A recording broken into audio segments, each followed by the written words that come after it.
Today, in San Diego, California, a baby killer whale was born. Up until yesterday, Orlando, Florida proudly announced the birth of baby Shamu today. This is the second time Orlando has been Today, blessed San Antonio welcomed its newest citizen, baby Shamu. Since everything is bigger in Texas, this 250-pound killer whale should feel right at home.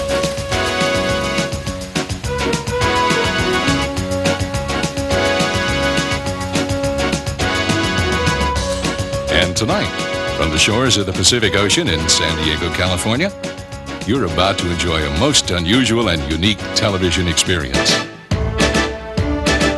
Welcome to SeaWorld's Miracle Babies and Friends.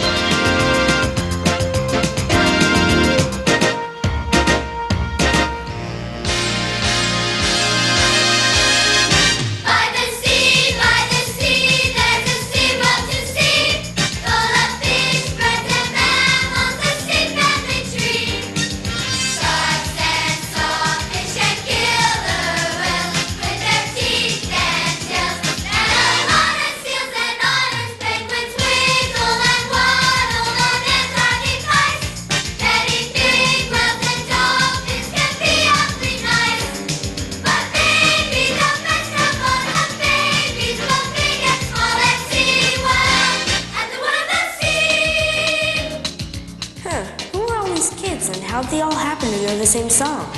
Ashley, Danny, in case you two are wondering, those kids are from the International Children's Choir, and they only live an hour north of San Diego, so they get to come here a lot. Oh, but why are they all singing here at SeaWorld?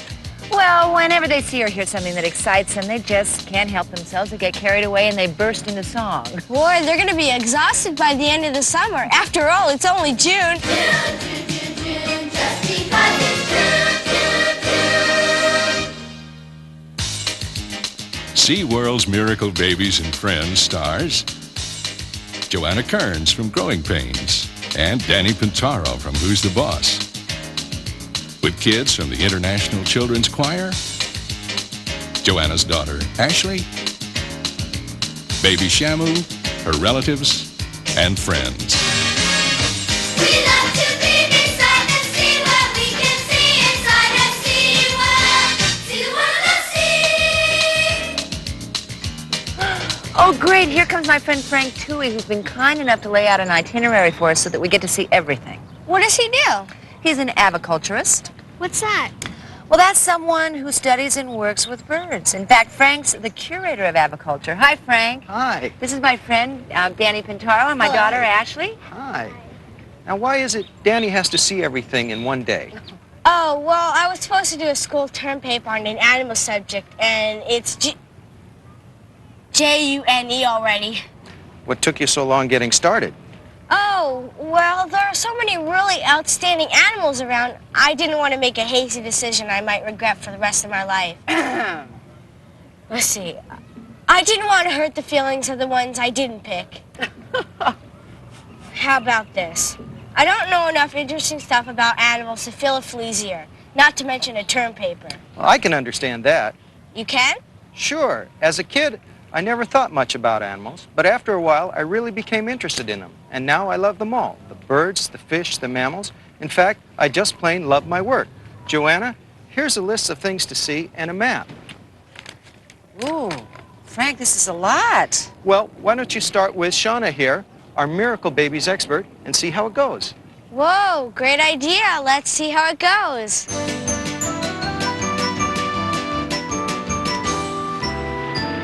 Is that baby Shamu? It sure is. She was born here last September. Everyone here is so excited. We still are. Look how affectionate they are. Yeah. They really seem to like to be rubbed down. Who doesn't? See the baby sitting back and watching a little bit. Look at her, that's so cute. And she comes up. She seems to enjoy being rubbed down, too. You see, she has all her teeth now. When she was first born, she didn't have all her teeth. But now they've all seemed to just broken through. Do you have a lot of babies here? Well, ever since the middle 1970s, we've had a program of research and special care we call a newborn wave. And since then, the parks have had over 150 successful marine mammal births, which includes 50 cetaceans. Is that spelled like railroad stations? No, that's C-E-T-A-C-E-A-N-S. They're the whales and the dolphins. Oh, I knew that. Our newborn wave first crested in 1985 at our park in Orlando, Florida. Here it is. Every time it's coming up farther.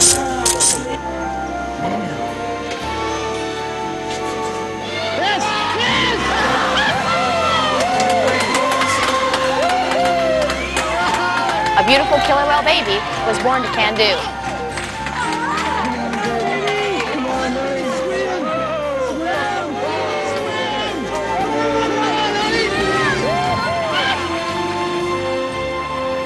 Three Septembers later, in 1988, another killer whale mother was expecting right here in San Diego. In case it became necessary for a diver to be in the water at the time of birth, we got her used to a diver's presence. And we trained her to get into a position where her baby could feed easily.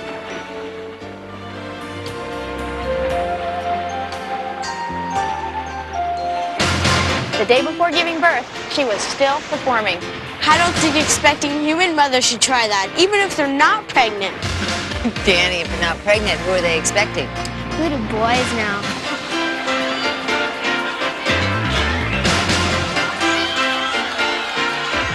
It was a girl.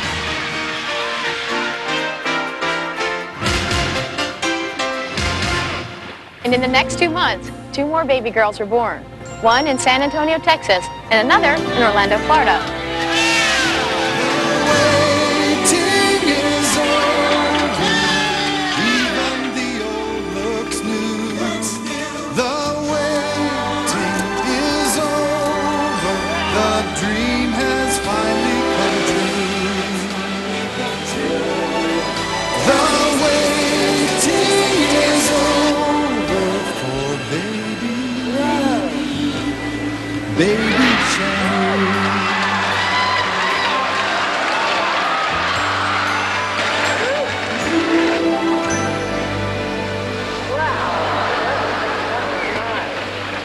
Look at some of these other babies from our parks around the country. A baby sea lion in Ohio. Doesn't like to wash his face. I know how he feels. This is Lone Star, a harbor seal and the first marine mammal born in our San Antonio park. He's cute.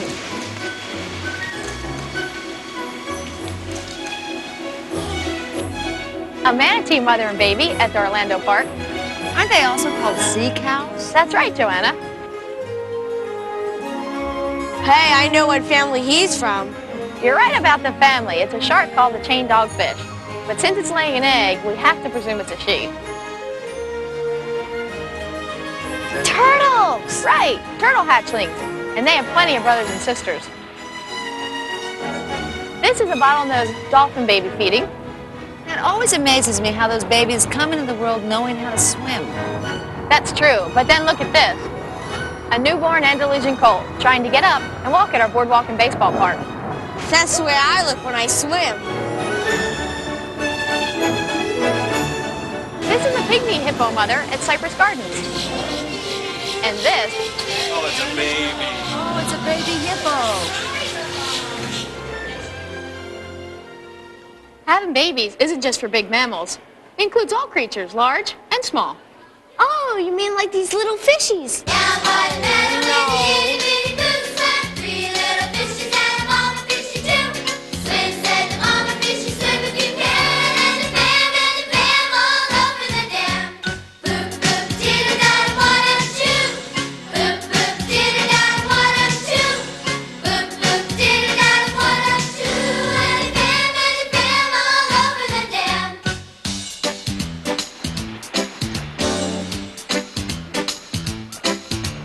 Down by the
baby Shamu.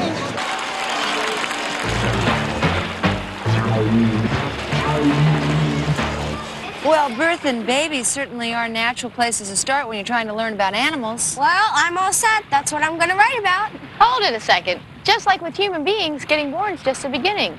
They're still learning, playing, growing, lots more. Well, I can see if we're going to cover everything, we're going to have to split up now and then. Well, how would I know about the things I don't get to see? I'll take notes for you. Well, print clearly. I don't have to print. I can write in longhand. I just hope I can read in longhand. Ashley and I will join Frank Toohey at the bird area. And Daddy, can you handle the sharks? Me? Sharks? Piece of cake. Well, Shauna, let's go. Oh, I'm not going. We have an aquarist to tell you about sharks. Aquarist? Fish expert.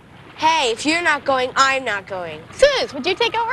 Sure. Hi, Daddy. Well, hi. I am going. After all, a good aquarist doesn't grow on trees. See you later, gang. Bye, Danny.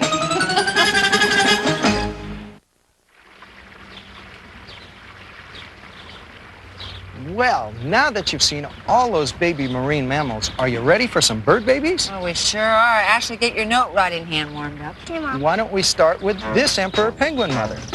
Pipping is a process in which the baby pecks at the egg from the inside in order to get out. This sequence was taken over a period of 3 days. These flamingos live at our Florida park. The mothers lay their eggs in nests, and then both parents sit on them until they hatch.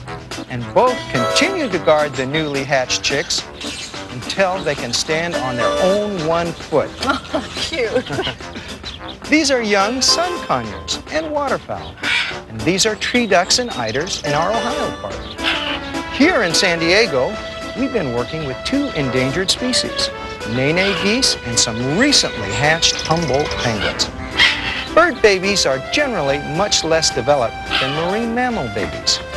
Here is a baby cockatoo at 3 days, 10 days, 17 days, and 24 days. Frank, I was telling Ashley that you've made several trips to the Antarctic to gather penguin eggs. You bet, to help populate our penguin encounter, which currently has about 400 penguins representing 7 different species. Breeding takes care of most of our needs now, though. Initially, we went to the South Pole, and those Antarctic trips were exciting and awe-inspiring. The huge number of birds just took your breath away, which was good because the aroma could sometimes get a little overwhelming.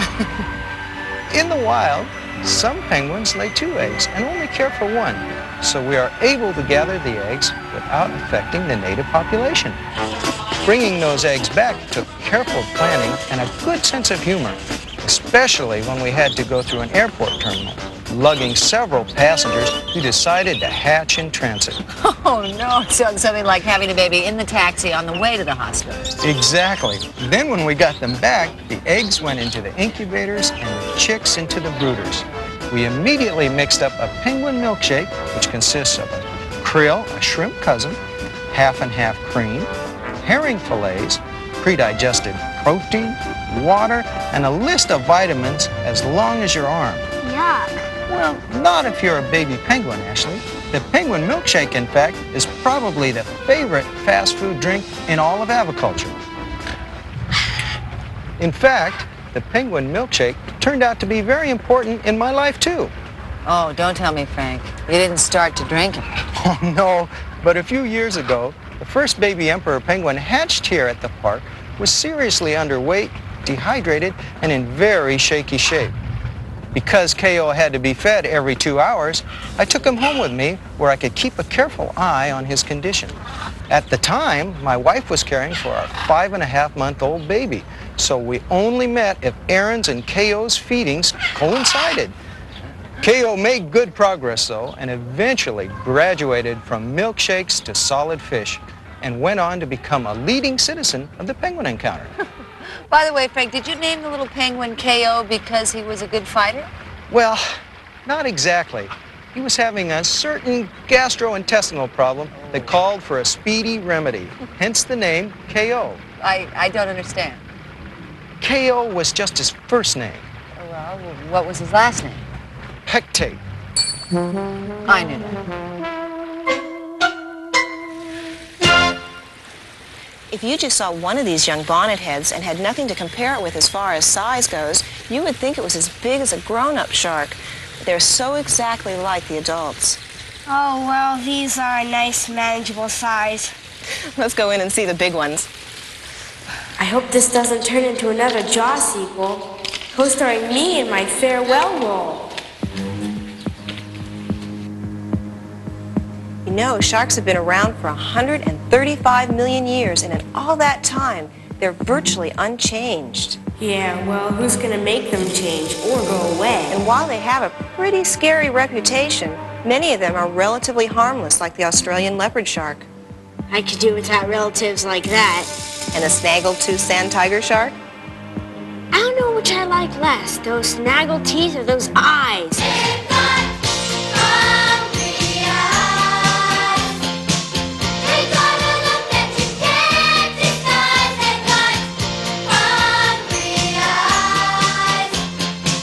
This is the bull shark, which I must admit is quite ferocious and can be dangerous to man. We also have brown sharks, nurse sharks, and a couple of 11-foot-long sawfish, a close relative of the sharks. Sometimes we have to get in the pool with the sharks. Oh, don't say that. Well, we're in the pool, but not exactly with the sharks, because we use a big net for separation while we're cleaning the windows or doing some maintenance. It's probably just accidental, but every now and then a shark may hit the net. It tends to keep us on our toes. Even with flippers on? Even with flippers on.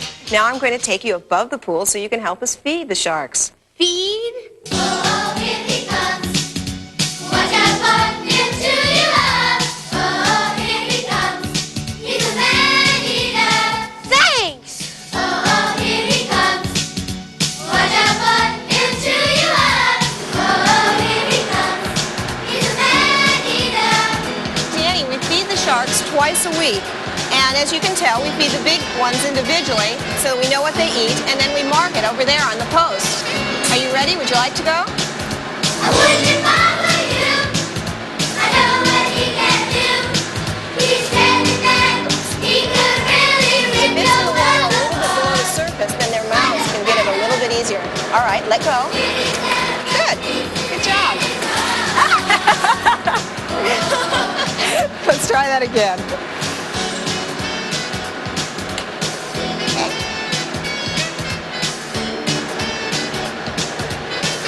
Okay. Hey, this is great, but... Oh, I just remembered. I have to get over to the Animal Care Center to meet the Joanna. Hey, thanks. It was great. Tongues a million. Bye. Ooh, I think I took a wrong turn. I knew I'd end up in a Jaws sequel. Well, who can blame me for getting mixed up with all this talking going on inside my head, and that choir stealing all my thoughts. It's tough. But then again, think of Fred Savage on The Wonder Years. He's got voices in his head that aren't even his. This is little Zach. He's an abandoned sea lion pup that just arrived this week. Oh, Zach, you're so handsome. Hey, kiddo, were the sharks exciting? Well, maybe just a little too exciting. Where's Ashley? Oh, she's still with Frank Toohey pulling her bird notes together. You know, she's taking this note assignment very seriously. Danny, this is Marilyn, and this is Zach. Oh, hi. Do you know about beached animals? Hey, do you have any from the Alaskan oil spill? The answer to both questions is yes. 5 sea otters who were caught in the oil spill were brought here. When otters groom themselves, they lick their fur. It's part of their preening process. So, consequently, they had swallowed a lot of oil and they were very, very sick. This otter is the only survivor of that group. How do you find out that an animal's in trouble, Marilyn? Well, beached animals are usually reported to us by beachgoers, lifeguards, or even police, and then we're ready to respond. This involves an average of 60 to 90 animals a year, except when there's unusual weather conditions. In the 82-83 season, we rescued a record of 475 animals. What do you do with them when you get them back here? They're examined by our veterinary staff to find out the condition of the animal and treat any of their medical problems. Vanna, a baby harbor seal, was underweight and dehydrated, but several weeks of care and feeding and she was feeling a lot better. Besides beachings and oil spills, we might be called upon to help a manatee in Florida. an endangered species that's often injured by powerboats. Or then there's George, a baby walrus who was rescued by a Canadian icebreaker and nursed back to health by Alaskan vet Les Dalton, who then brought him here to SeaWorld. Recently, Les and George were reunited in our San Antonio park, where Les is now the staff veterinarian. Do you keep most of the animals here? Well, some like Big Mouth stay here if they're still receiving treatment. But most of the surviving animals, as soon as they're well enough, are released back into their natural habitats. Everything from manatees to sea lions. Wow, I think I saw some of that on TV news. You probably did, but do you remember our most famous release of an animal back into the sea? Sure, yeah, it was, With Gigi. Yeah. She was a gray whale, which is another endangered species, by the way. She was the first whale we fitted out with a transmitter. We released her into the Pacific and were able to track Gigi's movement for some time. Oh, yeah, I remember it well. Well, funny you should say that, Danny. Gigi was a famous movie, and I Remember It Well was one of its best-known songs. Don't say songs. You know, we released Gigi back in 1972. How old were you then? Oh, give me a moment to work it out. Oh, I think I'm in trouble. I think you are, too. In 1972, you were -4. Help me out. Okay. Well, Marilyn, here's what I think happened. At Who's the Boss rehearsals, Tony Danza is always telling Danny about the Gigi story, and Tony's such a good storyteller that Danny thinks he actually remembers the Gigi incident himself. Oh, that's actually it. Tony Danza, huh? Would you tell him that if he's ever in the park that I'd be glad to give him a VIP tour? Oh, he certainly will. Next time I need some help, I'll ask someone who can keep a secret. Someone like you, Big Mouth. Danny goes into the maze to rescue some penguins. See what he finds when we return. The Seymour and Clyde are both male. Whoa, look! Look at that! It's a penguin. Well, that penguin just came out of the maze. You know, mazes are very hard to find your way out of, even for people. Yeah. I'll go see if there are any more that need help. Okay.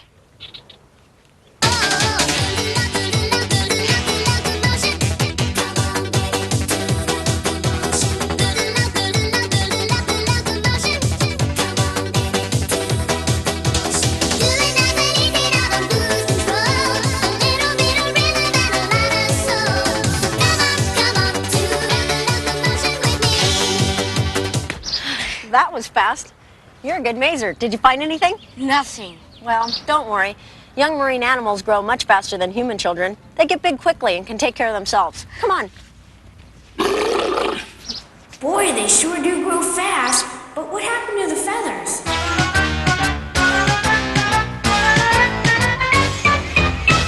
Well, what would you say those young mammals are doing? Well, they're doing stuff, messing around, kicking in. They're definitely not vegging. That all means playing, right? Well, young marine mammals like to mess around too. Splish splash, I was taking a bath. Long about a Saturday night. Yeah. Rubbed up, just relaxing in the tub, thinking everything was alright. When I stepped out the tub, put my feet on the floor, I wrapped the towel around me and I opened the door. And in a splish splash, I jumped back in the bath.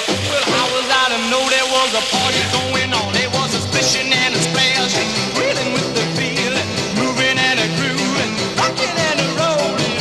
Yeah!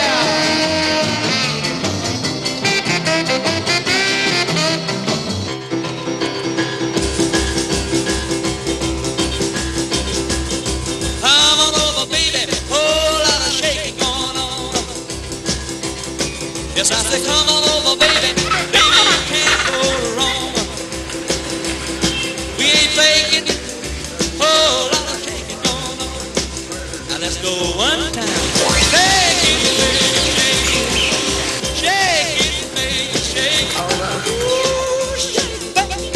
Come on, baby, shake it, baby, shake it. Come on up, whole lot of shaking going on.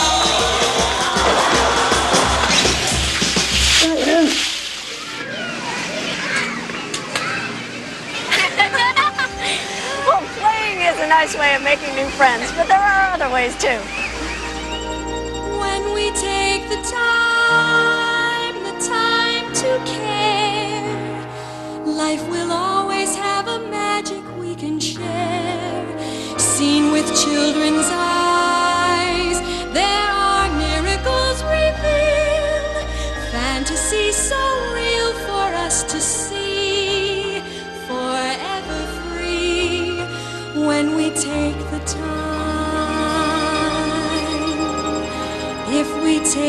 the time, when we take the time.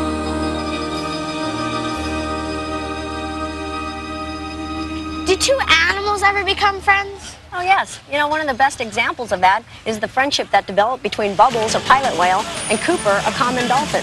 He was a rescued animal.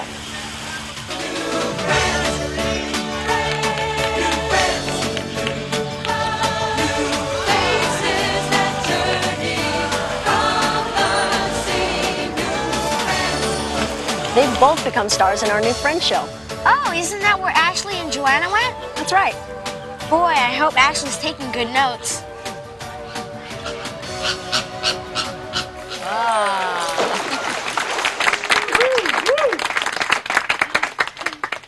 This is a rehearsal of our new Friends show, which features various whales and dolphins, a group of unusual animals that we've brought together for the first time. What a wonderful idea, Jeff. Sort of a cetacean spectacular. C-E-T-A-C-E-A-N? Very good, Ashley. This is Nikki and Asia. Their scientific name is Sodorka, which means false killer whale. He's going to build up speed by going all the way around the pool. There they go. But here's where it gets really fun, because he'll be diving all the way to the bottom of the pool. I see him down there. Uh-huh, there he is. And now once he gets to the bottom, he can build up speed to come up and out of the water. Oh! Those animals are all white, Jeff. What are they? Those are white whales, also called beluga whales. Little girl and AJ. Their color blends in with their Arctic surroundings and protects them from hungry polar bears and killer whales. They're one of the very few whale species to have movable necks. Who's that? That's Bubbles. She's a Pacific pilot whale. Her large bulbous head helps her use sonar, which locates food and other objects by sound and echo. And look at her sickle-shaped pectoral flippers. They're good for turning, stopping, or waving hello. How big is she? Well, watch as 16 feet and 2,500 pounds of whale completely clears the water.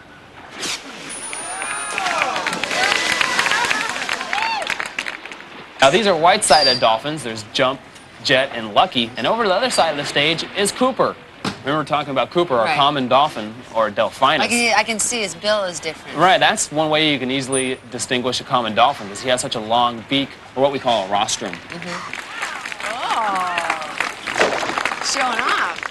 Now, what's neat about these dolphins, like the bottlenose dolphins, these white-sided dolphins are often seen riding the bow wakes of ships at sea, even attain speeds up to 22 miles an hour.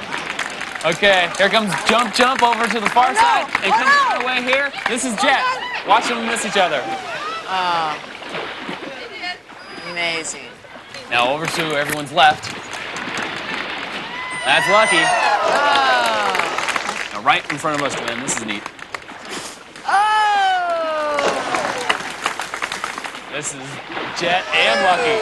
And one more time, right in front of us. That's great, isn't it? Jump, Jet, Lucky, and Cooper. Jumping side by side. See how well Cooper's adapted? He lives with these white-sided dolphins just like their friends.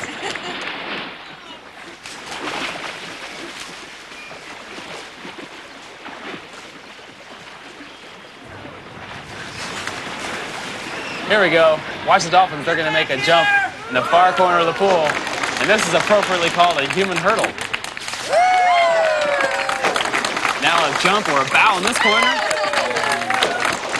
And right over the trainers again.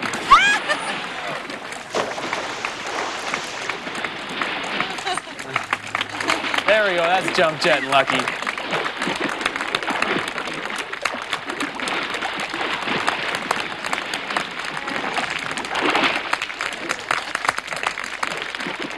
You know, considering the fact that these animals are from different oceans of the world, to have them working side by side in the same environment is very exciting.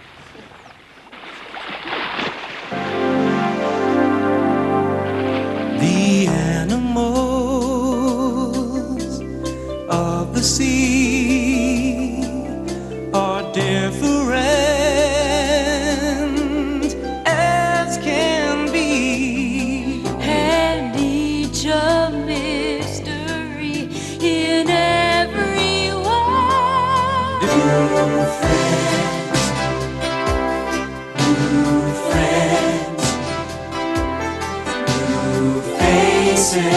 that journey from the sea. New friends, greeting you and greeting me, each one special as can be.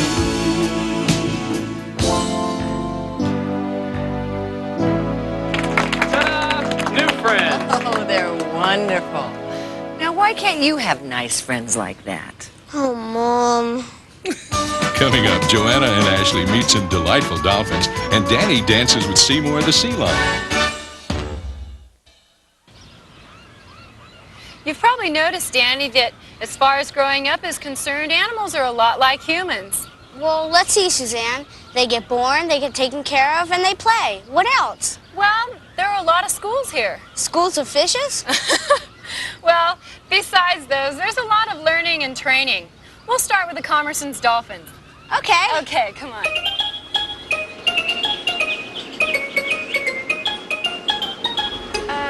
Suzanne, are you sure this is the fastest way to the Commerson Dolphins?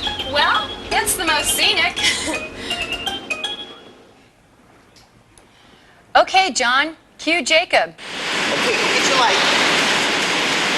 Okay, Jacob's on the way.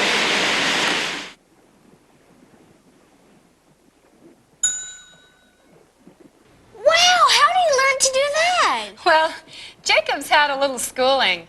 Jacob's is an interesting story.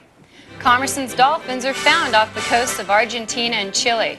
So the birth of Jacob in 1985 here in San Diego was a very special event. The first time a Commerson's dolphin had been born in a marine life park. Several more have been born since then, but Jacob is still the best pupil of all. Brutus is another youngster who is learning fast and well. He was rescued off Alaska as a pup.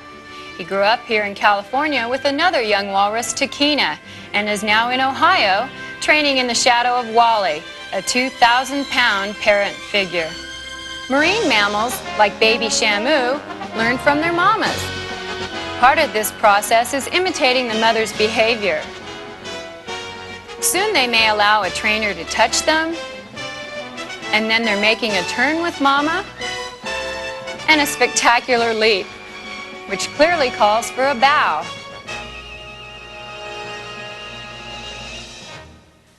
As far as learning lines and actions, the searing drama Pirates of Pinniped was the most complicated.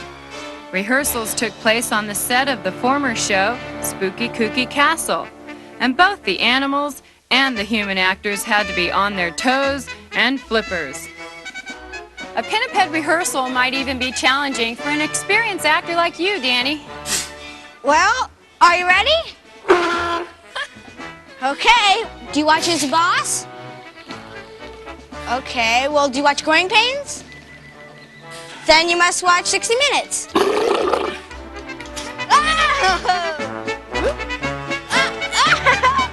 more time.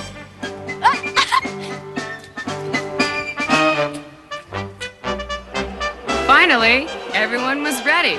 The human cast and the animal one, which consisted of some talented otters portraying scurvy sea rats, sea lions Clyde and Seymour, who played the two intrepid heroes, and last but certainly not least, the world-renowned walrus actor Schmedley as the Pirate King.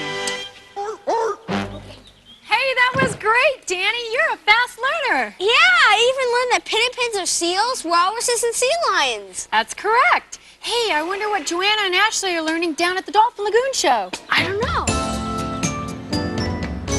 You're going to be our newest dolphin down here at the Dolphin Lagoon, and we're going to train you the same way we train the dolphins. Well, all right. Okay, now when you do something correctly, you're going to hear this little whistle. Now, just like all the other dolphins down here, when they hear the whistle, they know they've done something correctly, and they can come back and get some type of reward. Now, we use a number of different types of rewards. We can use verbal praise, a nice gentle pat on the head, or we can feed them some of their favorite fish. Now, these guys eat smelt, herring, mackerel, and squid. What type of fish do you want to work for, Joanna? Well, how about a little broiled mesquite swordfish with a little butter and lemon sauce? Well, I don't think we have any of that here, but I'll tell you what, we'll just use a verbal praise as your reinforcement, okay? Now remember, when you're doing something right, you're going to hear this little whistle. Now we're going to use a target, which looks just like this, and this is just an extension of my hand. So just remember, try to do and repeat what you've done when you hear the whistle. You ready? Okay. Here we go. Good girl. Nice job, Joanna. Very good. Good. Very nice. We have a quick dolphin this morning. Yes, indeed. She's smart. Jason should try this, right? Here we go. Think about it. I have to jump. You got it. How about a nice hand for Joanna? She's a very smart dolphin. Very good. Joanna, I think you really have a future here, and we're going to let you take a little step up. We're going to have you go from dolphin to dolphin trainer. And I want you to walk right over here with me, if you would, please. We're going to ask you to start our show off by sending 3 of our dolphins to jump over some water hurdles. Now, we're going to bring the 3 dolphins out right now, and they should be joining us right over here. Okay. Hi, girls. How you doing? Very good. Okay, Joanna, if you're ready, go ahead and send the dolphins. Victor, I think that you forgot to tell me how to do that. Oh, that's right. Here's the secret. I want you to step right over here. Okay. Right over here to the left. And when I say go, I want you to point quickly to your left with your left hand. Okay. Okay, think about it. We're going to make sure all 3 dolphins are looking. Okay, Joanna, go! Go! And there they go. Look right over to the far right-hand side.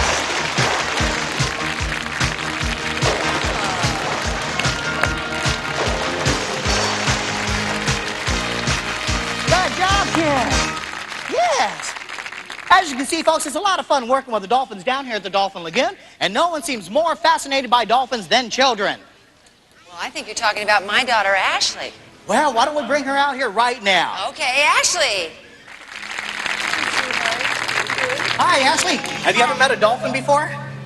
No. No? Well, you're going to meet one right now, and this is Crunch. We're going to go all the way down here to the platform off to the far left-hand side, and we're going to ask Crunch to come all the way over and spend some time with you. Ashley, we want to thank you for being our little volunteer here, and we're going to ask Crunch to give you a handshake, okay? Why don't you come right over here, put your hand out over the water, straight out, a little bit higher, a little bit higher, a little bit higher, just like that. Shake hands.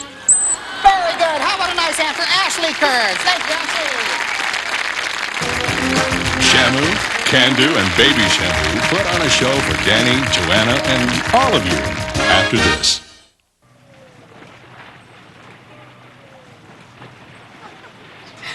If 2 whales wanted to communicate, how might they do that? A letter wouldn't work too well. The stamp would keep floating off the envelope. How about a wheelogram? Right. Right. Here's how they could do that. These are called lobtails and peck slaps. These sounds make a loud noise that can be heard for quite a distance. So perhaps that's a form of communication between the whales. Can whales make any other sounds? Sure. Whales use their blowholes to make a wide variety of sounds. Now these sounds can be heard above the surface of the water.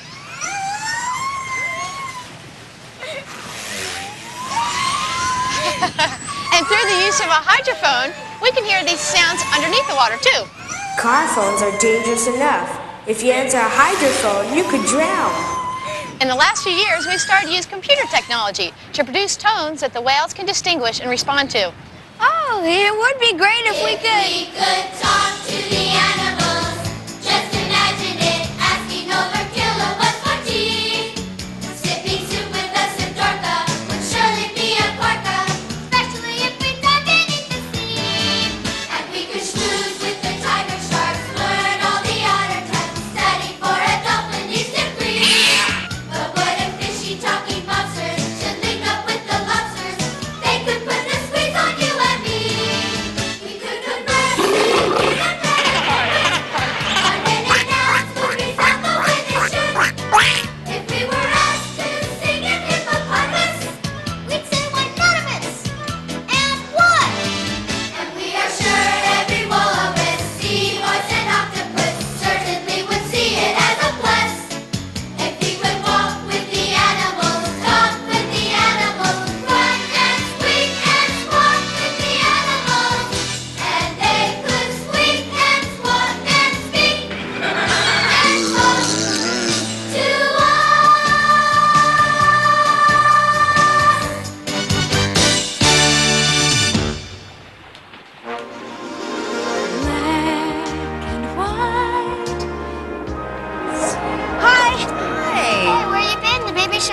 was about to start. We were back there talking to the animals.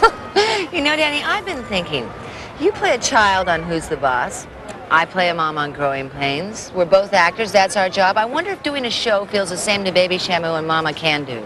Well, from what we can observe, they seem to enjoy everything about it, including the audience reaction. And they don't have to learn new lines every week. Well, listen, the show's about to begin. I gotta get going. Okay, thank you. Bye-bye. Bye-bye. Ladies and gentlemen, whale trainer Shauna Corin.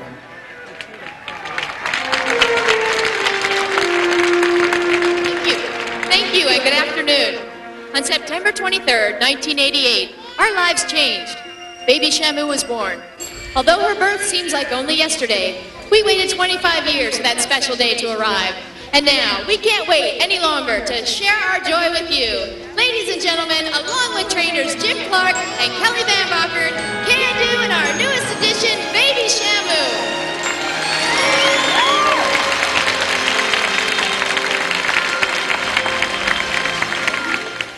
Baby Shamu was born right here in the main pool at Shamu Stadium in front of over 2,000 park guests. Well, although we think of Baby Shamu as small, at birth she weighed 250 pounds and was over 6.5 feet long. Well, today we estimate Baby Shamu to weigh over 800 pounds and she's 9.5 feet in length. And when she reaches maturity at the age of 14, Baby Shamu could weigh well over 8,000 pounds and reach a length of over 22 feet. Like all cetaceans, Baby Shamu was born able to swim. As she grows and develops, she will eventually be capable of generating an incredible amount of power and speed. And joining us to demonstrate how killer whales can swim fast, ladies and gentlemen, the star of SeaWorld, Shamu. Killer whales in the open ocean can reach speeds of 30 miles per hour. That's right, Jim, but most people don't get a chance to see killer whales in the open ocean. But right now, everyone can watch as Shamu and Can Do really pour on the speed.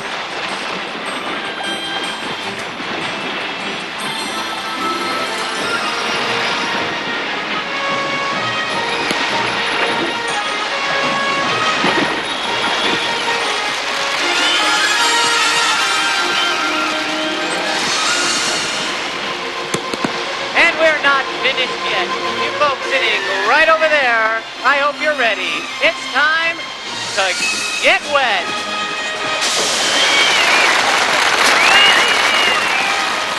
Watch each end of the pool for a sighting bow. As Shamu and Can Do dive down to attempt a brand new procedure. We call it a double vertical spin. Ladies and gentlemen, boys and girls, Shamu and Can Do.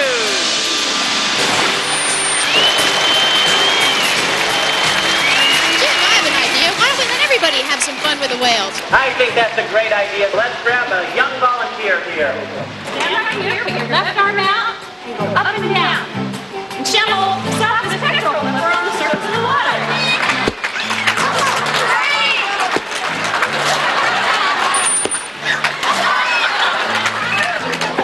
Okay, now what I need you to do, stand right here.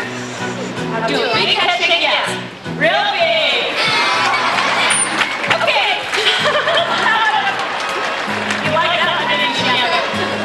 Okay, now do a big head shake, no. Real big. Okay. Now I want you to stick your tongue out. Want to try that one more time? Good job! Right now, Jim is preparing to enter the water with Can Do.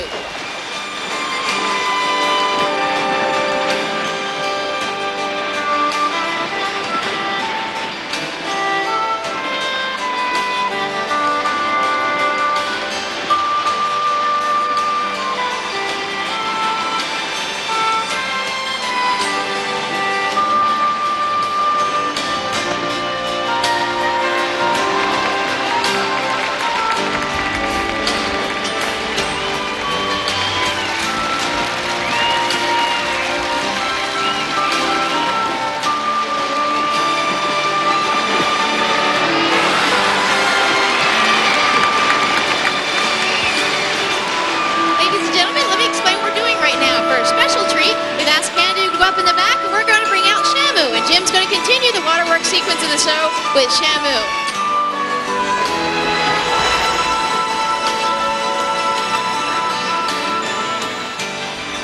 Jim and Shamu are about to do something we call a spy hop.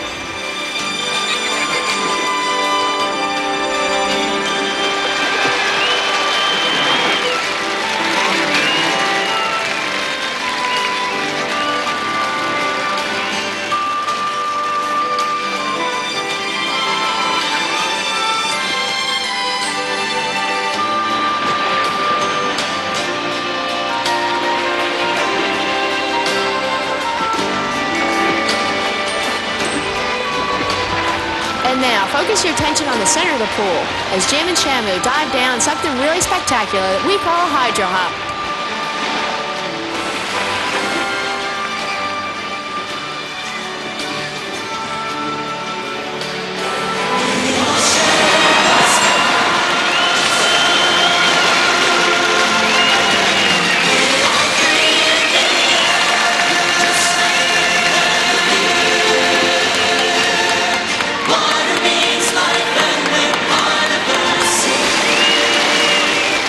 Ladies and gentlemen, from our family to yours, have a great day at SeaWorld. Bye-bye.